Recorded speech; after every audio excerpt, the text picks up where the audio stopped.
কি তুই সামান্য এইটুকু জমির জন্য আমার সাথে ঝগড়া করছিস? ঝগড়া করছি? আর তুই যে জমির জন্য তোর দাদার সঙ্গে মুখে মুখে চোবড়া করছিস। দাদা বলেই মুখে মুখে চোবড়া করছি, না হলে না হলে কি করবি? মারবি আমারে? দরকার হলে মারতে হবে। তাই এত ছ থেকে যখন মারবি তবে রে।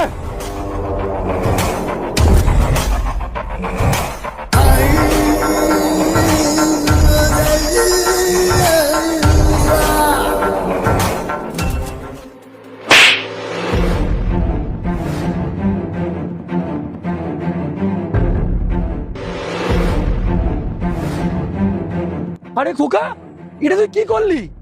তোর কাকার গালে চড় মেরে দিলি। তোকে আমি এই শিক্ষা দিয়েছি?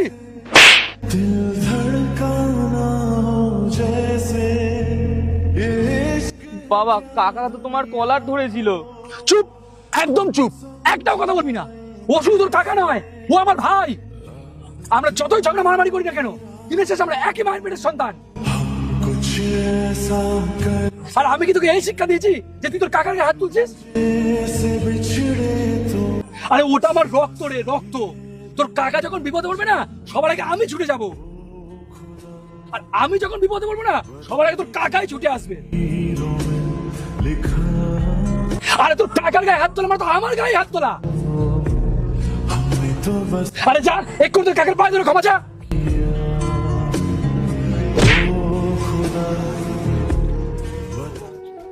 কাকা কাকা আমার ভুল হয়ে গেছে কাকা, আমাকে ক্ষমা করে দাও কাকা। কাকা কাকা আমাকে ক্ষমা করে দাও কাকা। ওঠ বাবু ওঠ, আর ক্ষমা চাইতে হবে না। ভুল তো আগে আমিই করেছি। তোকে মানুষ করার আগে তোর বাবা তো আমাকেও মানুষ করেছে। তোর বাবা যতটা তোকে ভালোবাসে, ঠিক ততটাই আমাকে ভালোবাসে। আর আজ এই জমির জন্য আমি পিতৃতুল্য দাদার গায়ে হাত তুলেছি।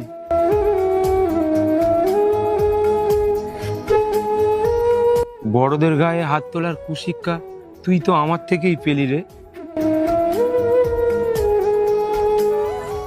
ওমা, তো আমার চাওয়া উচিত, তুই কেন চাইছিস? যদিও আমাদের দুই ভাইয়ের মধ্যে মাঝে মাঝে ঝগড়া হয় রে বাবু, তার মানে এই নয় যে আমাদের দুই ভাইয়ের সম্পর্কের মধ্যে ফাটল ধরেছে।